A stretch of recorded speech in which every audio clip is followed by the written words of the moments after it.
Yeah, we are the Raw Pet Medics, and we have Wiktor Sandecki, who is from Sweden. We've just been learning about his father's Polish, and he fell in love with a Swedish girl on the way through to Canada, and hence he was born in Sweden.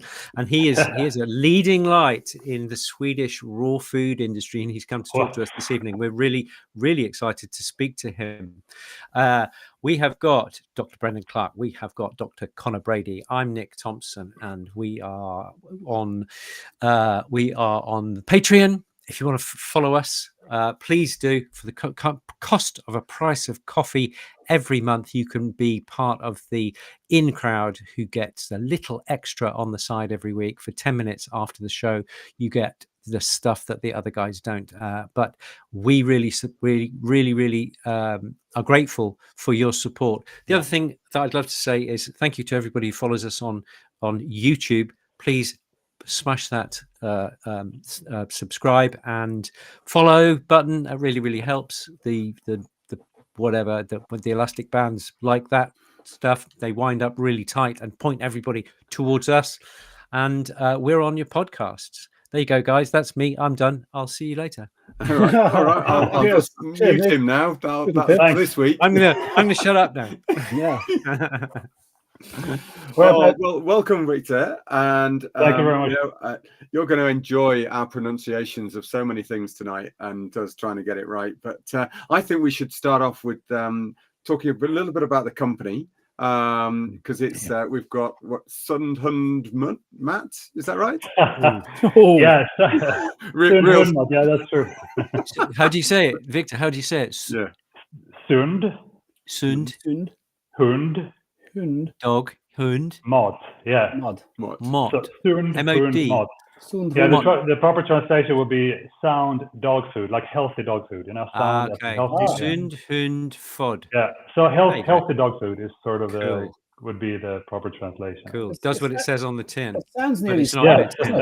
So it sounds nearly Scottish. He's a Sund hund. Yeah, I had a writing teacher that was Scottish, so maybe I got some there you go. from her. And what's the company do, Wiktor? What who are you? What is the? No, actually, I ended up here by accident, more or less, because half the way through veterinary college, my dog, or the family dog, got sick.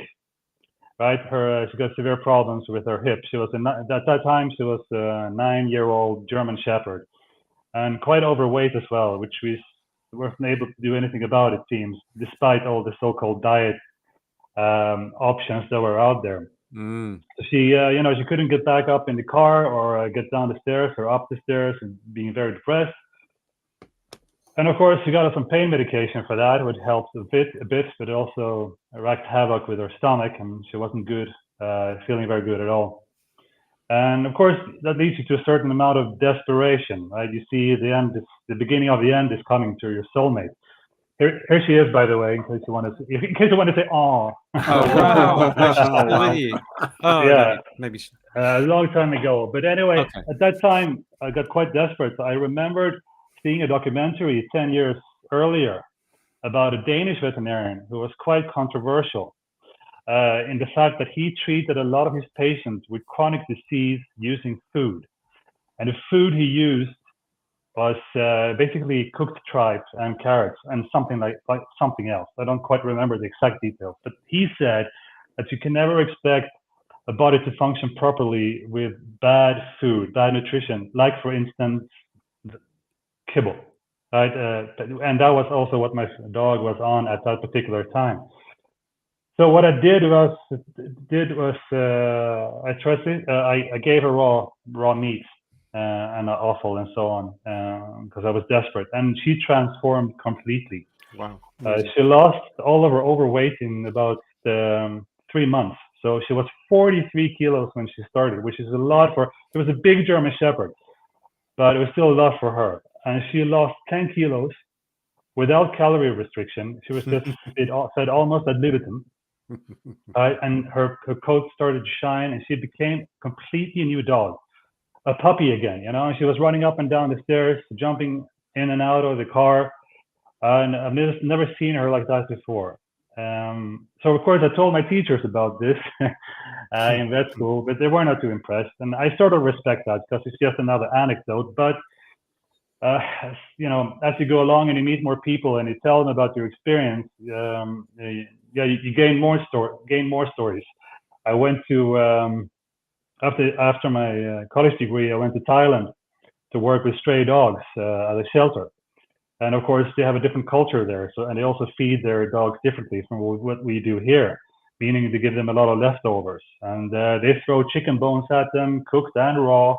And the first time I saw it, I was like, oh my God, it's going to end up bad. But it never seems to, always went fine, so to speak. And after that, I worked in a clinic in Denmark, and they specialized in raw food for chronically ill patients. And they worked together with biologists that put together diets that might be suitable for that particular individual. A chronic allergies or a problem with the gastrointestinal tract or whatever it might be. Dogs or humans, Wiktor? Sorry? Dogs or humans? Dogs, I presume. Yeah, dogs. Okay. The biologists were humans, though. Okay. Yeah, right. Yeah, okay. And the results were amazing. And I was really baffled by that. And I took this experience with me when I went to Birmingham to study acupuncture for the International Veterinary Acupuncture Society, I think they're called.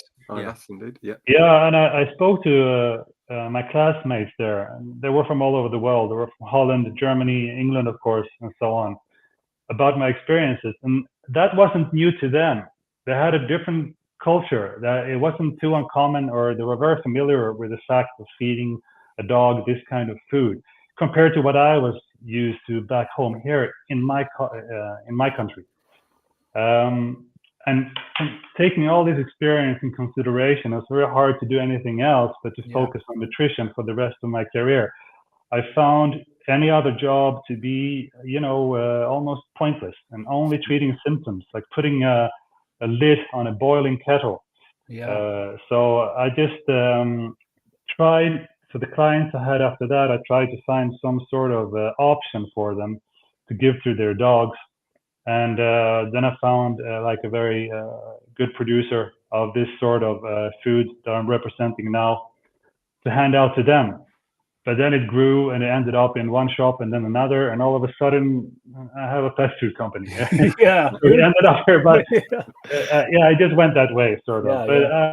I enjoy what I do. It gives me free time to read and to try to inform dog owners and colleagues of what I've learned and so on. And you're doing some of that, Wiktor. You said like you're on the campaign trail. I mean, you are talking to, who are you talking to this weekend?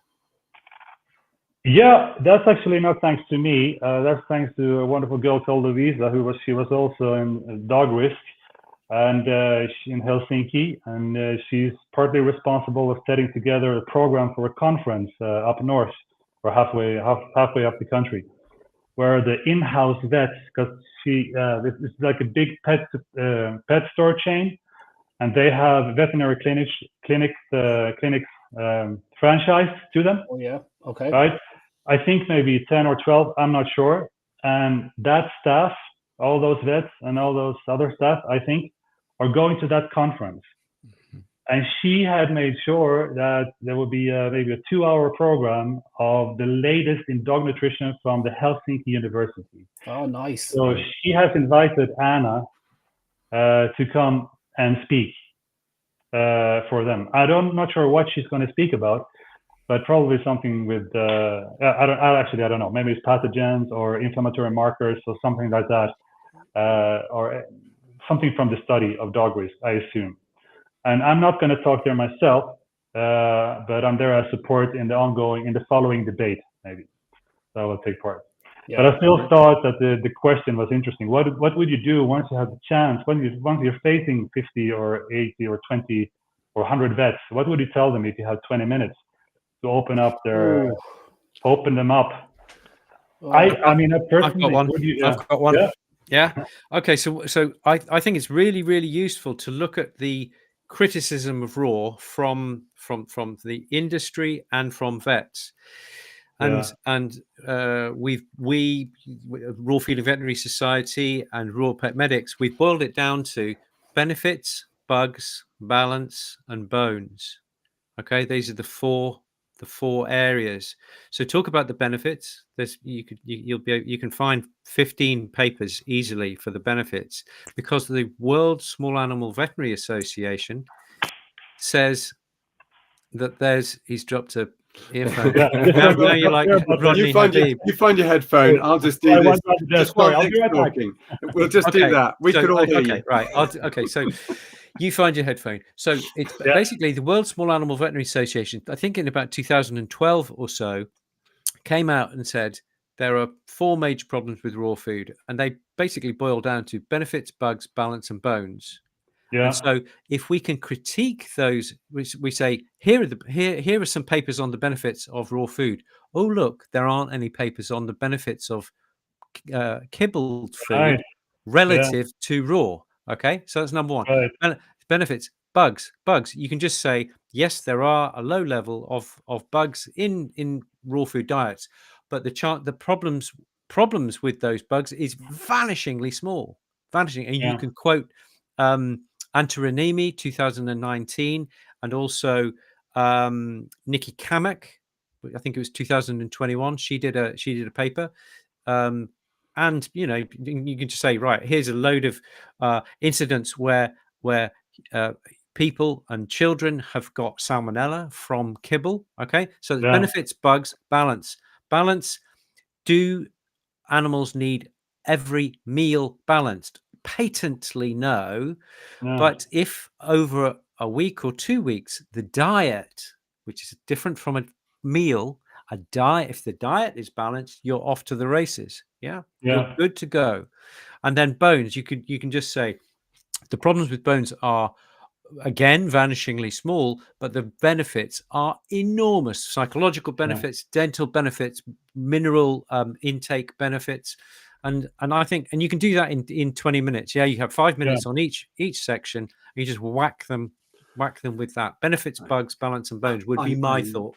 I love the depth of information that you've gone to there. But there was one thing that really hit home at the London Vet Show this last week. And that was when BVA stood up and did their thing about their appalling effort on how to feed pets.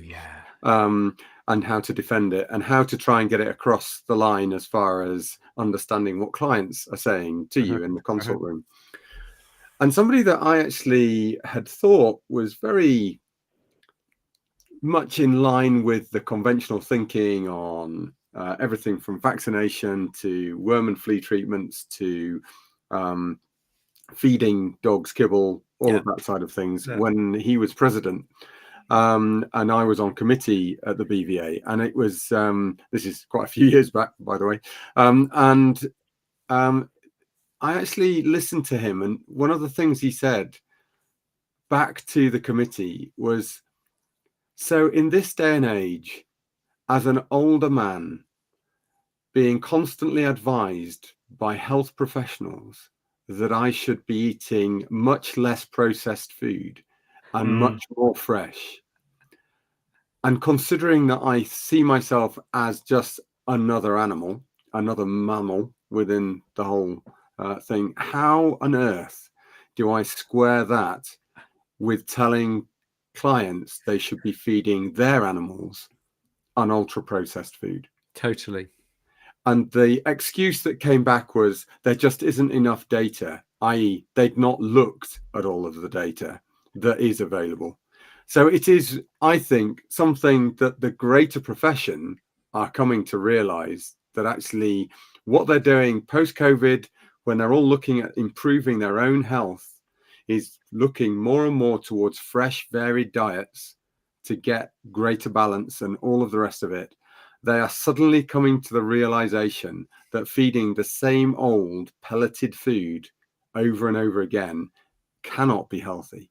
And they are just crying out for the data to be shown where that leads, how that is, what they need to be doing. There is data.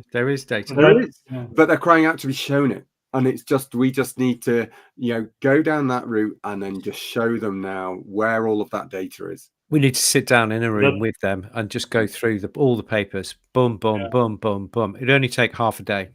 And I really enjoy the idea of asking a question. Yeah, it's very actually, because we're for some reason we're always on the defensive, so to speak. Yeah. As we explain ourselves to common sense. It's like being, I wouldn't say Copernicus in the church, but a little bit. Yeah, similar. So what's your? He's muted himself. I thought you were going to be sick there for a second. I love a mime. I was tapping the mic on. Can you hear me? I was saying very interesting things. I think the problem is when you're speaking to people that have taken the leap in dogma, not in science. If you come at them with facts and figures, they turn off. As we found with so many topics over the last 4 or 5 years, if you try to talk to somebody about vaccines and go, well, do you want to talk about vaccines or do you actually not? So I think coming at people, I like Bren's idea where you're coming at them with a slightly more human analogy or a question you could ask the whole crowd, particularly if it was a very strong veterinary crowd. You'd say, guys, we're evidence-based scientists. Can somebody please put their hand up and tell me what was the most convincing study they read that showed them high carbohydrate, ultra-processed kibble is better for the health of a dog than a raw dog food diet? Which studies? Put your hands up, guys, and we'll discuss them now. And we can pull my pants down in public, And when you get, maybe one example of the cats that were fed minced up rabbit meat for 9 months, which is always the one that's cracked out, which nobody would do. You say, listen, there's only 5 or 6 well-controlled head-to-head studies of dogs fed ultra-processed kibble versus a decent, well-made raw dog food. And virtually every single one of them, bar one, which just came out, published by Purina, shows that raw wins every single time. So if we were going by the science, which we don't need to get into, every single road leads to fresh food being better, as it does in humans.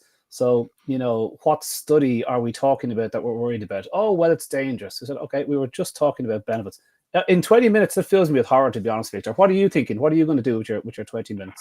No, I don't sure if it gets 20 minutes, but I think what puzzles me the most is like, what's up with all the sugars to start with? What is it that is so appealing to feed a dog or any kind of species, like a massive amount of refined carbohydrates that have been ultra-processed, despite all the science that are around involving all kinds of species of how dangerous it is?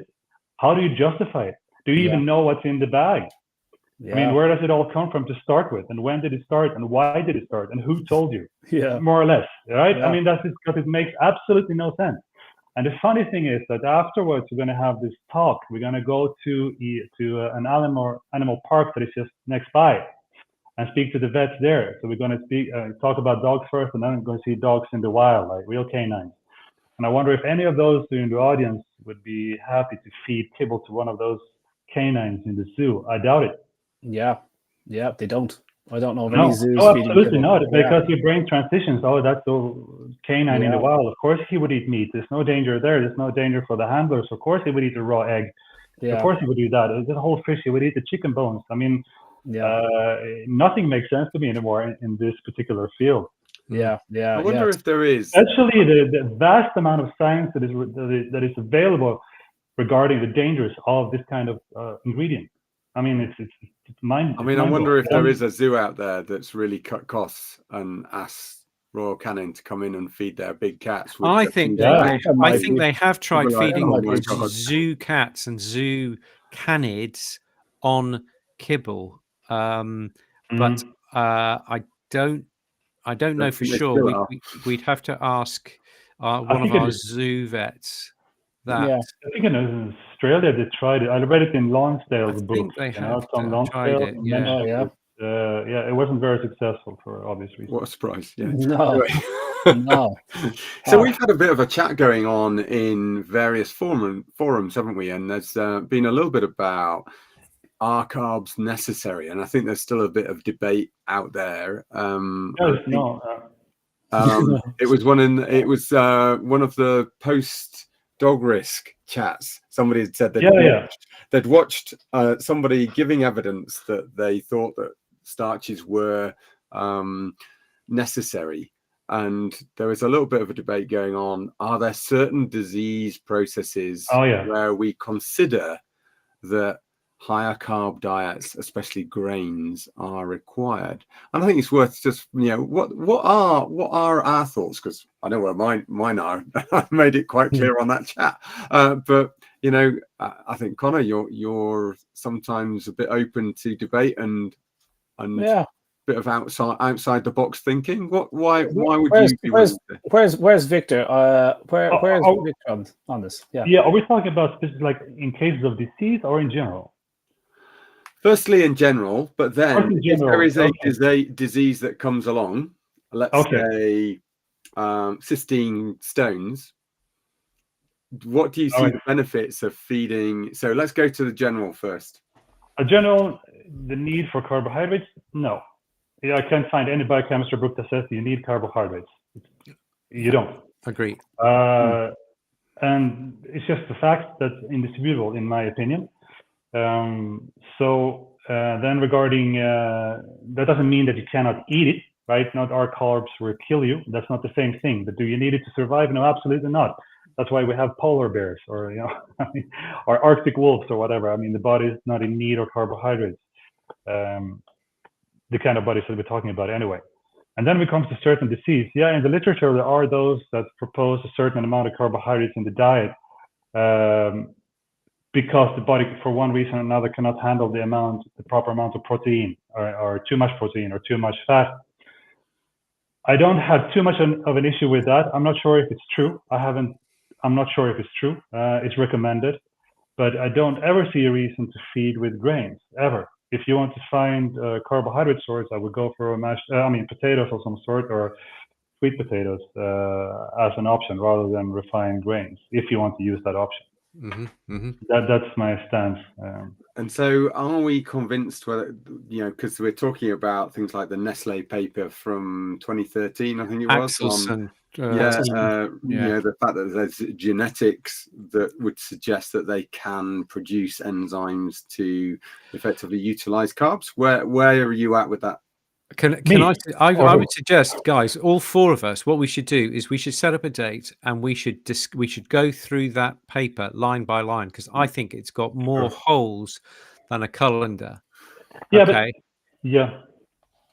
set up a date, because that is a program all in itself. We go through the Axelson paper and we'll say, right, what does it mean? What are the strengths? What are the weaknesses of this paper, and what are the conclusions of this paper? Because the kibble manufacturers have been using that paper ever since to justify the use of high carbohydrate diets. I don't think it's justified.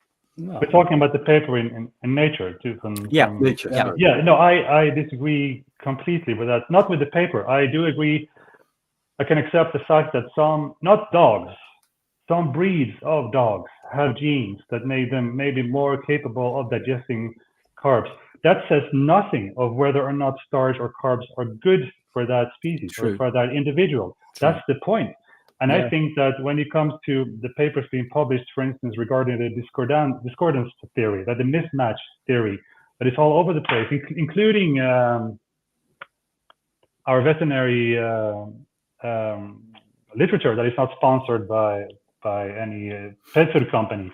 The talk very clear about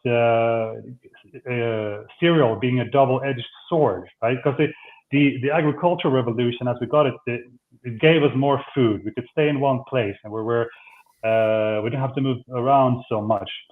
And it created a civilization. We could develop cultures and trade and so on. But the food that we got was not good for us. Right? That's what most of the science today said. So we got more food, but the worst kind. And it says, according to this theory, the cereal grains, when the cereal grains replaced the animal-based diet that we used for hunter-gatherers, there were characteristic negative effects such as reduction in stature, increased infant mortality, reduced lifespan, increase in infectious diseases, increase in iron deficiency anemia, increased ophthalmalacia, and increased dental caries, in the name of the effects. While we are no longer hunter-gatherers, our genetic makeup is still that of Paleolithic hunter-gatherers who is optimally adapted to a diet of meat, fruits, and vegetables, not to cereal grains. And this is our basic literature, because there's a vast difference between consuming carbohydrates from fruits and from maybe some leaf, as it is to consuming it from grains, considering all the anti-nutrients that also exist in grains.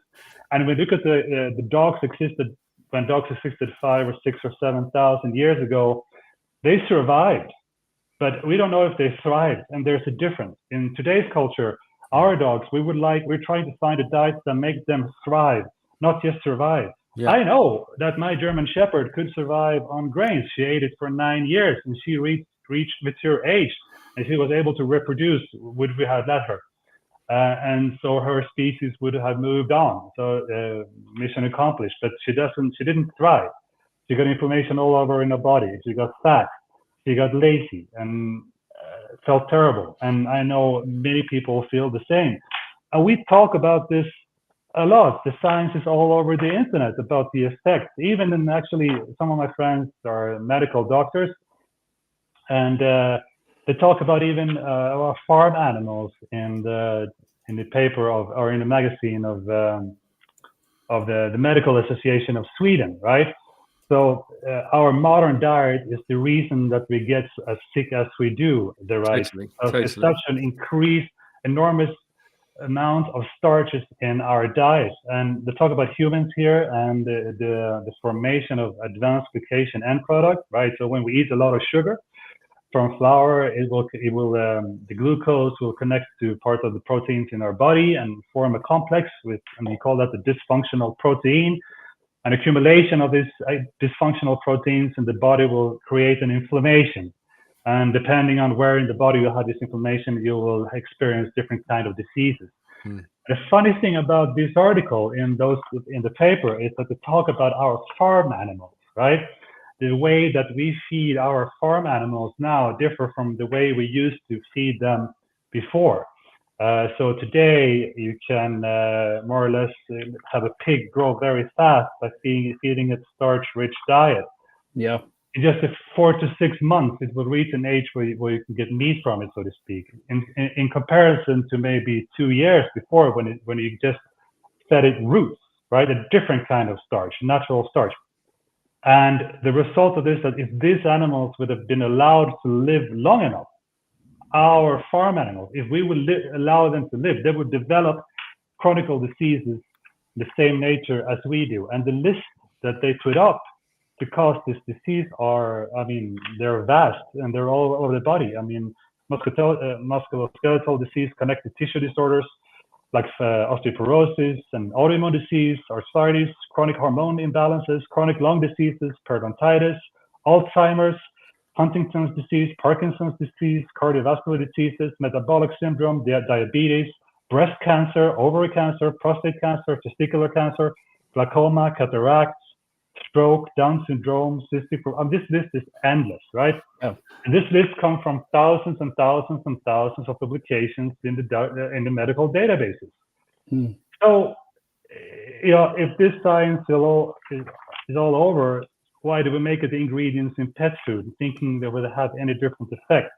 Yeah. Totally agree. I mean, every farmer knows that the best way to make a pig or cattle or chickens grow fast is to feed them grain.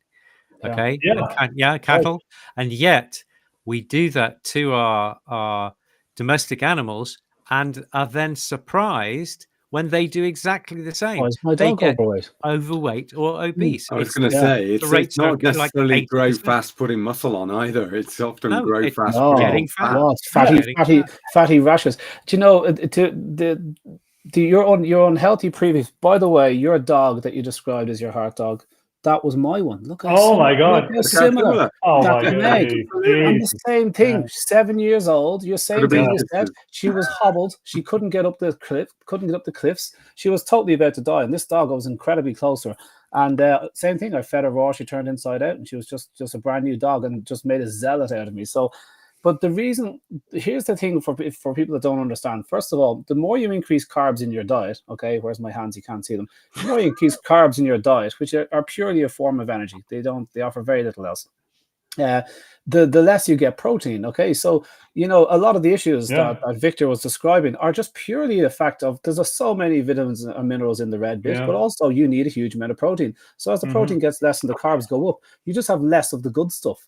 So it's quite obvious you're going to get structural issues, as Wiktor listed off, and then he gets into the cancers and the metabolic diseases, which are all fueled by high sugar consumption. This stuff is absolutely done in the science. We know this is a problem. Since the 1970s, they started incriminating animal products and fat, and we started jacking sugar into our diet, and here we are. And we're in this state, and we can't seem to get out of it. But we know this. So, to Wiktor's point, what science have you got to show that these high carbohydrate diets are now safe for dogs, meat eating animals? So to be evidence based is to accept everything we know in human nutrition and say, well, it's actually completely flipped. It's actually really good to put meat eating cats and dogs on high carbohydrate diets. It's preposterous. There's no science to suggest that, no long term evidence whatsoever. And so it's so crazy. And one more point that you said earlier. When your dog is really unhealthy, to explain to people how the genes are passed on, this Axelson study, as we talked about, is insinuating that as we fed more carbohydrates to dogs, ate more of our leftovers, as we do feed them, poor societies feed leftovers, higher carbohydrate diets, as you said at the start. And we maybe by force feeding, by giving them these carbs, the ability to digest or handle carbs has increased slightly, and they are slightly better able to deal with glucose than cats. Ever so slightly. It doesn't mean that they can eat 50% rum and cookies, just, here's high fructose corn syrup. Of course, it doesn't mean that. And to sum it all up, when you feed animals these high carbohydrate diets, we induce the diseases that Wiktor talks about. You turn into this 6 or 7 year old shepherd that can't walk. And those dogs, when they're with free access to mates, don't get access to breed, because healthy wolves are bred. It's not everybody in the group or pack gets to breed. Only the healthiest bitch does with the alpha. So it's quite obvious that if you're going to feed some poor wolf high carbohydrate diets and she turns into this obese, poor structured, ill animal, that's not an animal that gets invited to breed too often, and that's how your genes perpetuate. So this idea of kind of this tiny little step they've taken towards carbohydrate digestion, and therefore that's why we feed them all the carbohydrates, is preposterous. It doesn't stand on any realm of science whatsoever, no matter what way you look at it. It's ridiculous, And the abstract in nature says that allowing our early ancestors of modern dogs to thrive on a diet rich in starch. Let's see some references for that. That's. And I see. And what did we mean by thrive? Because another article here about the Maillard reaction, like the advanced glycation end products in pet food, that was published in the Frontiers of Immunology, says more or less that our cows have problem with a high carbohydrate diet, develop lameness, etc., and horses as well. So insulin resistance in horses, gut health and inflammation in horses. It's telling me that if a horse, a herbivore like a horse or a cow cannot handle high starch, a dog can. Yeah, that's it. And dogs won't choose them in feed trials. You can leave out as much dry food, as much carbohydrates as you like. Dogs won't choose it. So, it's on no level at all is this a scientific suggestion that, and the retaliation is, well, you need to prove to us what we're doing is incorrect. And it's like, that's what the cigarette companies put into science. It's like, well, you have to prove us wrong. You snuck the shitty product on the market, and now it's up to the public to invest millions and years of effort and the top scientists to prove that your ridiculous stance is incorrect. It's quite odious, and I'm not sure you can get through in 20 minutes to people the lack of science in there, because it annoys them by saying you guys don't have any science, and they're like, excuse me, have you read these big books? And we're like, well, you sure haven't, I mean, I read also in an article popped up a few months ago from Applied Microbiology about a bacteria found in the wolf's gastrointestinal flora that can be used as a protective measure for inflammatory bowel disease in dogs if you can extract it, isolate it, and put it in a dog. And the reason, so it's very effective. I'll send it to you. But the funny thing is that wolves has this bacteria in the flora, right? Dogs do not, because we fed it differently. So that's a really interesting. Exactly. So if you feed a dog starch, it will survive, but you will also knock out or exterminate protective measures. Yeah. So it won't get sick, right? And that's very interesting that this article said that as well. And it's like, really? So we know that as well. Yeah. Now they're trying to commercialize this bacteria to have it as probiotics. To put it in on top of a bad diet, you know? Yeah, exactly. It's actually We're not thinking, why did it get there in the first place? The dog is missing a substantial amount of protective measures in his body because we fed it in a certain way. Yeah. We didn't feed wolves that way. They fed themselves in a certain way. And so they have this protective measure for that particular species. Yeah. So it's interesting. Okay, there is a study coming through. Biome9 have looked at some of the bacterial changes, and they are isolating more and more the bacteria and their individual functions. And exactly what you were saying, for those dogs and wolves that are fed on a higher fat and higher protein diet, there are certain bacteria that will convert the bile acids into secondary bile acids, and they actually have an improvement in reducing colitis, so that large bowel disease. And actually, if you take those bacteria out and you can't convert your bile acids into secondary bile acids, you are predisposed to ulcerative colitis. Wow. So that was one of the things at London Vet Show that was coming up. The more and more that they're looking at this and the effects on the microbiome of some of these individual foodstuffs, again, you realize just the impact, the negative impact on some of the feeding of these aberrant, calories, these cheap calories, effectively, into the diet, and what you actually end up inadvertently causing through that. And actually, we do need to take a step back and start looking at nutrient-rich, calorie-poor foods to improve our health. Yeah, definitely. Yeah. How do you guys feel? How do you guys feel? Let me throw this question out to the three of you. How do you feel about the move of isolating wolf probiotics and using them to give to dogs? How do you feel about broad spectrum wolf probiotics for dogs, which have hit the market? How different is that from choosing soil probiotics? To choose something from the soil, and it's closer to your Fido.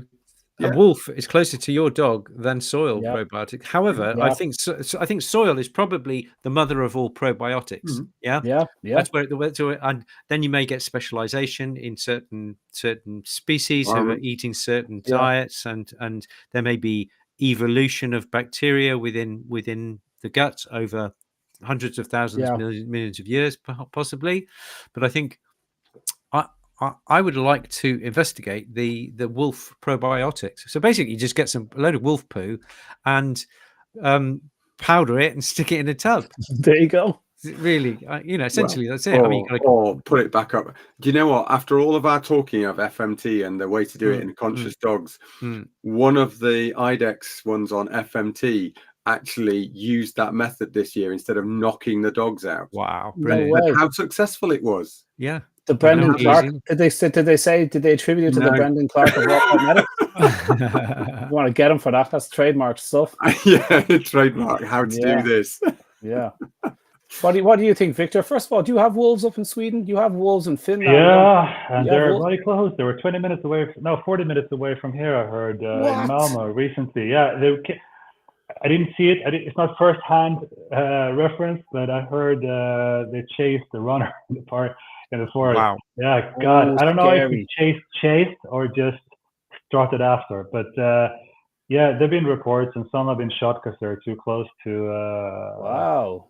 Yeah. I love that. I was looking at some pictures from a great friend of ours, and she'd gone on a wolf experience and this weekend up in the Lake District.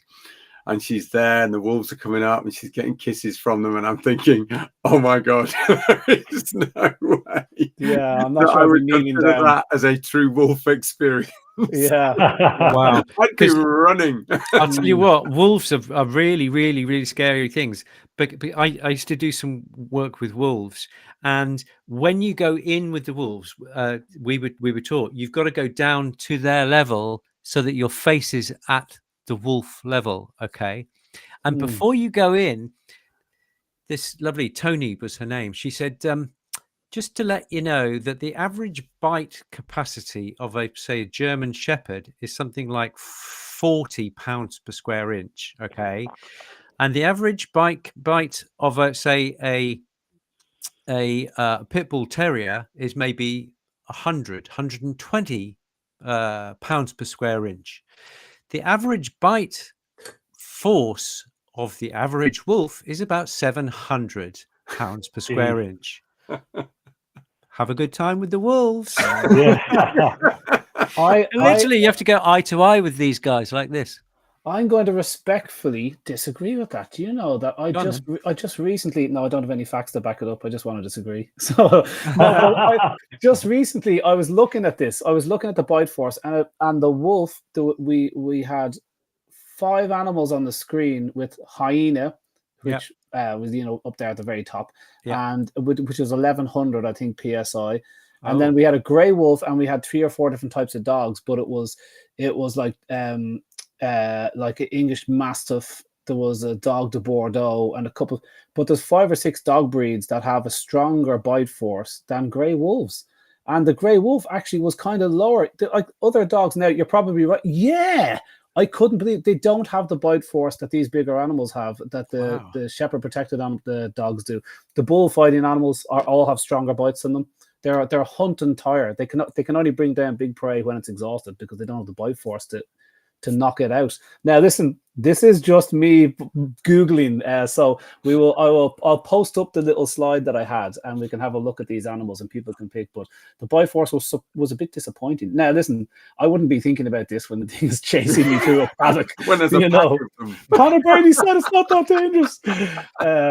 Yeah. Okay. Well, I tell you what we need to do is we need to ask Penny. You know, Penny, our friend, the Dr. Zoolittle. The Dr. Zoolittle. So She'll Penny, if you're watching, if you could get us any information on that, or if Tony or anybody who's working with wolves can get us some hard data. I'm just reporting what I was told by the wolves. In the meantime, people. Fiona, who's on Facebook, hi Fiona. Yeah, well, I was talking about you. Who's probably got some great, cute photos. You should be posting them in the chat so that everybody can see how great that experience was. Yeah. Obviously, Swedish wolves far more ferocious and kept right on the outskirts of town. Yeah. Is it getting cold up there at the moment, Victor? Do you do a lot of? Does everybody in Sweden go skiing in wintertime? Yeah. Nice. No, not everybody. No, I mean it's very nice up in the north. You have proper winters with snow, so it makes a huge difference. It lights up a lot. Here it's just Irish. Like tonight. Cold and wet and the rain and wet and coldy and rain and windy and you got nothing. Yeah, you get nothing. Yeah, it's awful. We do a thing called a bit on the side, Victor, because it's 7:45 now, and so we jump over to this other platform. You don't have to move. You don't have to do a thing. Brian will just do his technical magic, and we'll continue on our chat. There is a number of other myths that bother you, Victor, and we have a list of them. And tonight we got through one, and we promised we'd do another show on carbohydrates. Two? No, I think we do two. Yeah, I don't think wolves was on the menu tonight, but anyway, but we have a list of other things, so we want to just chat. We want to hit a few of those with the 15-20 minutes extra that we have for the people that are in our Patreon. So Raw Pet Medics, you can find us on patreon.com/Raw Pet Medics. Thanks to Victor tonight. Really appreciate you stopping in, and like Nick said, we do have to hit that Axelson study. We do. It keeps coming up. So let's put that to bed. Yeah. Okay, and we'll bring Victor back for that. That will be a good one for that. So thanks to everyone for tuning in. We really appreciate it. You can catch us on podcasts anywhere you're listening. Guys, any final thoughts before we boogie on? No, catch you over on the other side. Cool. All good. Here's to Axelson.